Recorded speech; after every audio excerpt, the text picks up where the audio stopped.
বন্ধুরা, আজকে আমরা এমন এক ব্যক্তির ব্যাপারে কথা বলবো যে একা সমুদ্রের মাঝে ৪৩৮ দিন টিকে থেকে ইতিহাস তৈরি করেছিল। ওপারে খোলা আকাশ, চারদিকে নীরবতা, ভয়ঙ্কর সমুদ্র যেখানে নেই কোনো সাহায্য, শুধু একটা ভাঙা নৌকা আর চারদিকে বিপদের হাতছানি। সে শুধুমাত্র একদিনের জন্য মাছ ধরতে গিয়েছিল, কিন্তু সে সমুদ্রের মাঝে ৪৩৮ দিন আটকে যায়।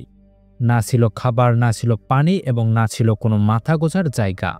নৌকাটিতে ২ জন মানুষ ছিল, কিন্তু ৪ মাস পর একজন হার মেনে যায়।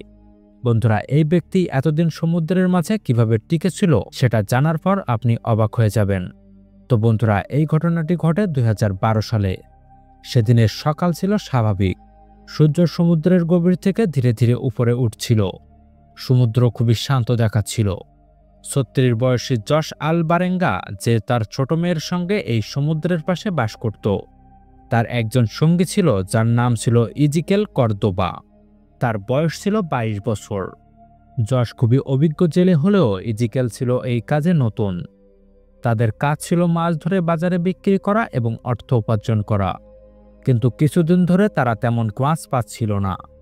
তাই তারা মনে করে তারা আজকে সমুদ্রের আরও গভীরে যাবে, যেখানে অনেক বড় মাছ পাওয়া যায়।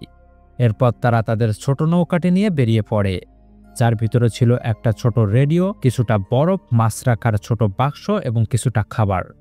তারা সমুদ্রের কিনারা থেকে প্রায় ১২০ কিলোমিটার ভিতরে যায়। প্রথমে সবকিছু ঠিক ছিল, তারা ভালো মাছ পাচ্ছিল। সময়ের মধ্যে তারা অনেক মাছ ধরে, কিন্তু পরের দিন দুপুরে সমুদ্রের রং বদলাতে শুরু করে। আসমান কালো হতে শুরু করে, সমুদ্রের উত্তাল হতে শুরু করে। এরপর টানা ২ দিন তুফান চলতে থাকে। এরপর তাদের রেডিও খারাপ হয়ে যায় এবং নৌকার ইঞ্জিন বন্ধ হয়ে যায়। তখন তারা নৌকার ভারসাম্য বজায় রাখার জন্য নৌকার সব মাছ খালি করে দেয়, যাতে নৌকা ডুবে না যায়। ২ দিনের এই তুফানে তাদের নৌকা প্রায় ৪০০ কিলোমিটার দূরে চলে গিয়েছিল, যেখানে ছিল নীরব এবং কোনো সাহায্য ছিল না।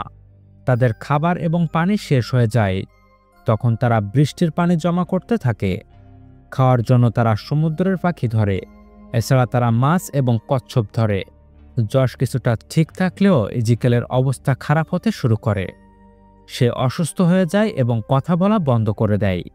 জশ তাকে ঠিক রাখার চেষ্টা করে, কিন্তু কোনো লাভ হয় না। এরপর ইজিকেল একদিন চলে যায়। এরপর জশ পুরো একা হয়ে যায়। একটা এমন নৌকায় সে আটকে যায় যে জানতো না কোনো কুল কিনারা। চারদিকে ছিল বিপদ, নীরবতা এবং নীল গভীর সমুদ্র। এমন সমুদ্র যে শুধুমাত্র গভীর ছিল না, বরং শিকারীর মতো ওত পেতে ছিল।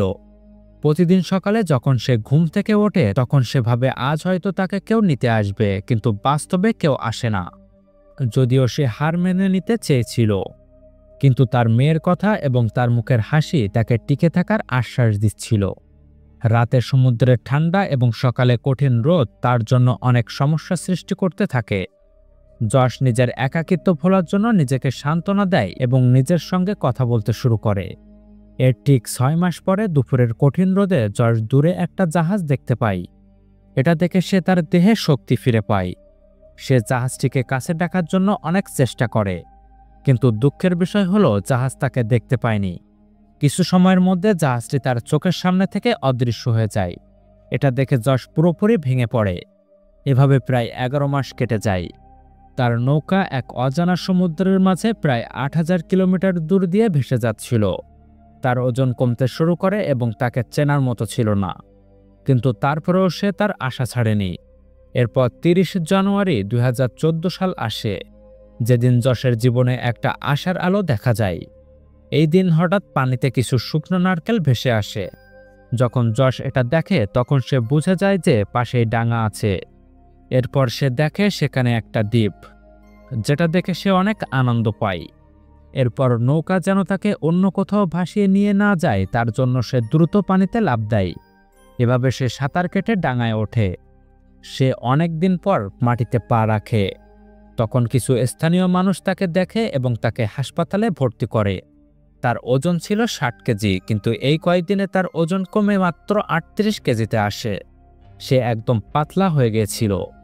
এই ব্যক্তি ৪৩৮ দিন সমুদ্রের অসীম নীরবতা এবং খিদের বিরুদ্ধে লড়াই করে অবশেষে জীবন উপভোগ করার দ্বিতীয় সুযোগ পায়। এই ঘটনা এটাই প্রমাণ করে যে মানুষ যদি টিকে থাকার জন্য লড়াই করে তাহলে সমুদ্রও তার সামনে মাথা নত করে। তো বন্ধুরা, আপনি যদি যশের জায়গায় থাকতেন তাহলে কি 438 দিন লড়াই করতে পারতেন? আপনি কি ফিরে আসার চেষ্টা করতেন? এই ঘটনাটি প্রমাণ করে যে বিপদে পড়ে ভেঙে না পড়লে বিপদও দূর থেকে পালিয়ে যায়। তো বন্ধুরা, আজকের এই ঘটনাটি আপনার কেমন লাগলো সেটা কমেন্টে জানান। ভিডিওটি শেষ পর্যন্ত দেখার জন্য ধন্যবাদ। এমন ভিডিও নিয়মিত পেতে ভিডিওটিকে লাইক এবং চ্যানেলটিকে সাবস্ক্রাইব করুন।